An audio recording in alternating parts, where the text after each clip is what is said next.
11,008 vote काटने के लिए एप्लीकेशन दी। बाकायदा बीजेपी के लेटर हेड पे बीजेपी की मोहर लगा के 11,008 वोट एक ही विधानसभा में काटने के लिए दी। वो विधानसभा पिछली बार हम 5,000 वोट से जीते थे। अगर ये 11,000 वोट कट जाते तो जीतने के कोई चांस ही नहीं थे, लेकिन ये पकड़ में आ गए, रंगे हाथों पकड़े गए और उसके बाद वो 11,000 वोटर डिलीशन जो है वो नहीं हो पाए। चुनाव आयोग के नीचे के अधिकारी उनके ऊपर डिलीशन पे काम भी करना चालू कर दिया था, लेकिन हम चीफ इलेक्शन कमिश्नर साहब का शुक्रिया अदा करना चाहते हैं कि उनके इंटरवेंशन से ये रुक गया और उसके बाद फिर ये 11,000 डिलीशन नहीं हो पाए। आज मैं अपनी विधानसभा के कुछ डेटा आपके सामने रख रहा हूं। नई दिल्ली विधानसभा के, नई दिल्ली विधानसभा का इनका ऑपरेशन लोटस 15 दिसंबर से चालू हुआ है। 15 दिसंबर से आज तक, यानी कि 15 दिन में इन्होंने लगभग 5,000 एप्लीकेशन डिलीशन की डाली है। 5,000 वोटर्स डिलीट करने की एप्लीकेशन 15 दिन में डाली है और लगभग 7,500 एप्लीकेशन इन्होंने एडिशन की डाली है। मैं आप लोगों की जानकारी के लिए बता दूं कि चुनाव आयोग ने 7,500 एप्लीकेशंस एडिशन की, 7,500 वोट ऐड कराने के लिए और 5,000 वोट डिलीट कराने के लिए, और मेरी विधानसभा में टोटल वोट 1,06,000 हैं। 1,06,000 में से लगभग 5% वोट ये डिलीट करवा रहे हैं, 7.5% वोट ये ऐड करवा रहे हैं। तो चुनाव कराने का जरूरत ही क्या है? चुनाव बचा क्या उसके बाद? चुनाव तो कुछ नहीं बचा। 12% वोट अगर इधर के उधर कर देंगे तो फिर तो चुनाव कुछ बचा ही नहीं। खेल हो रहा है इस देश के अंदर, चुनाव के नाम पे बदमाशी हो रही है, सरेआम बदमाशी हो रही है। मैं आपकी जानकारी के लिए बता दूं कि दिल्ली में अगस्त से, लगभग 20 अगस्त से लेके 20 अक्टूबर तक 2 महीने समरी रिवीजन किया गया था। समरी रिवीजन क्या होता है कि चुनाव आयोग की पूरी मशीनरी घर घर जाती है और घर घर जाके वेरीफाई करती है ये वोटर एग्जिस्ट करता है, नहीं करता है, कोई वोटर रह तो नहीं गया, जो रह गया उसकी वोट बनाती है, जो गलत है उसकी डिलीट करती है। तो उस सारी कवायद के बाद 29 अक्टूबर को चुनाव आयोग ने अपनी समरी रिवीजन के बाद इलेक्शन लिस्ट, वोटर लिस्ट जारी की थी। उसमें उन्होंने कहा था कि नई दिल्ली विधानसभा में 1,06,873 वोट हैं। 1,06,873, लगभग मोटा मोटा 1 लाख मान लो, 1 लाख वोट है। अब उस 1 लाख वोट में ये लोग ये कह रहे हैं कि 5,000 वोट डिलीट करने वाले हैं और 7,500 वोट ऐड करने वाले हैं। तो चुनाव आयोग ने फिर चुनाव आयोग ने 2 महीने क्या किया था? खाक छानी थी पूरी दिल्ली के अंदर जो उन्होंने समरी रिवीजन। तो उनकी समरी रिवीजन क्या गलत थी?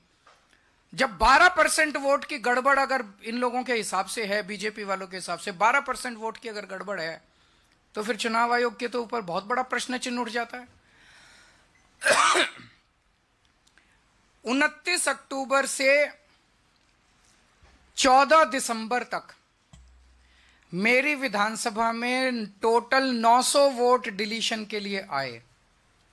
29 अक्टूबर से 14 दिसंबर तक 900 वोट डिलीशन के लिए। इसका मतलब 45 दिनों में 900, तो पर डे लगभग 20 वोट डिलीशन के लिए आए।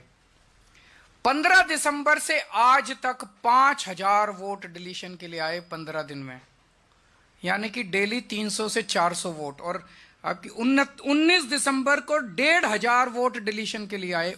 एक ही दिन में 1,500 वोट डिलीशन के लिए आए। 18 दिसंबर को 370 वोट डिलीशन के लिए आए। 21 दिसंबर को 700 वोट डिलीशन के लिए आए।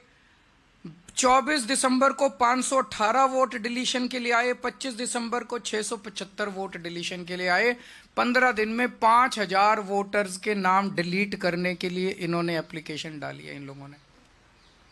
और इनमें 10 नाम हैं जो कि सबसे ज्यादा वोट, 10 लोग हैं सर्वेश कुमार, विशाल, पवन कुमार सिंह, ज्योति माला अलग अलग हैं जो सबसे ज्यादा वोट डिलीट। ये कौन है ये 10 लोग? किसके इशारे पे काम कर रहे हैं? ये कोई समाज सेवा कर रहे हैं क्या डोर टू डोर वेरिफिकेशन करके? कौन है ये लोग? क्यों मास डिलीशन के लिए डाल रहे हैं ये लोग? कोई समाज सेवा तो कर नहीं रहे, किसके इशारे पे काम कर रहे हैं ये लोग? फिर हमने वेरीफाई किया कि वाकई ये लोग डिलीशन के लिए, हमने 500, इन्होंने जो एप्लीकेशन डाली थी 500 लोगों का वेरीफाई किया, जिसमें 408 अपने रेजिडेंस पे रह रहे हैं 20-20, 30-30 साल से। इसका मतलब गलत मौजूदा वोटर्स के नाम डिलीट किए जा रहे हैं, जो लोग एग्जिस्ट करते हैं उनके नाम डिलीट किए जा रहे हैं। एक सही नागरिक का वोट डिलीट कराने का मतलब है उसे देश की नागरिकता से वंचित करना। वो भारतीय नागरिक नहीं बचता, वोट ही तो अपना नागरिकता का प्रमाण है। वो नागरिकता से उसको वंचित कर रहे हैं, उसको सरकार से मिलने वाले सारे बेनिफिट से वंचित कर रहे हैं। अब कानून ये कहता है कि अगर किसी भी विधानसभा में 2% से ज्यादा वोट डिलीशन की एप्लीकेशन टोटल आती हैं तो वो फिर बीएलओ को नहीं दी जाएगी वेरिफिकेशन के लिए, बूथ लेवल ऑफिसर को नहीं दी जाएगी। वो ईआरओ, रिटर्निंग ऑफिसर जो है, रिटर्निंग ऑफिसर पर्सनली विजिट करेगा एक एक घर को और वो वेरीफाई करेगा। और मैं चीफ इलेक्शन कमिश्नर साहब का शुक्रिया अदा करना चाहता हूं, उन्होंने आदेश निकाले हैं कि अब जो वेरिफिकेशन होगा वो सारी पार्टियों के एजेंट्स के रिप्रेजेंटेटिव्स की मौजूदगी में होगा। तो ईआरओ से हमने चिट्ठी लिख के बोला है, हम चिट्ठी की कॉपी अभी आप लोगों को सर्कुलेट कर देंगे। हमने ईआरओ को कहा है कि ये जितनी डिलीशन की 5000, केवल 5000 नहीं 900 पहले आई थी, तो लगभग 6000 एप्लीकेशंस जो पिछले 2 महीने में आई हैं डिलीशन की, ये सारी की सारी एप्लीकेशंस पर्सनली उनको, एसडीएम को पर्सनली जा के वेरीफाई करनी है हम लोगों की मौजूदगी में, वरना एक भी नहीं होनी चाहिए, ये कानून है। इसके अलावा जो एडिशन की एप्लीकेशंस आई हैं, जैसा मैंने आपको बताया कि 1,06,873 वोट हैं। 29 अक्टूबर से लेके आज तक 10,000 नए एडिशन की एप्लीकेशन आई हैं, जिसमें से 29 अक्टूबर से 14 दिसंबर तक 2700 और 15 दिसंबर से अभी तक 7,500 एप्लीकेशन एडिशन की आई है नए वोटर बनाने की। इतने वोटर कहां से आ गए?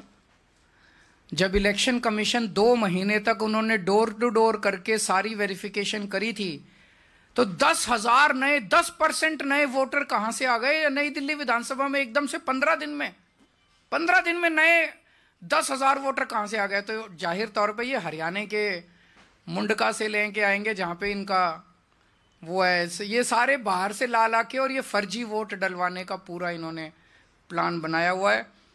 एक घर है जिसमें 47 वोट मिले हैं, एक घर है जिसमें 22 वोट मिले हैं एडिशन के लिए, और जब जाके देखा तो वहां कुछ भी नहीं था। तो सब फर्जीवाड़ा चल रहा है। इसमें भी कानून ये कहता है कि अगर 4% वोट से ज्यादा एडिशन आती है तो एईआरओ को खुद जाके उसको वेरीफाई करना है। बीएलओ की वेरिफिकेशन नहीं चलेगी। एक वोट की एडिशन जो है एईआरओ वेरीफाई करे।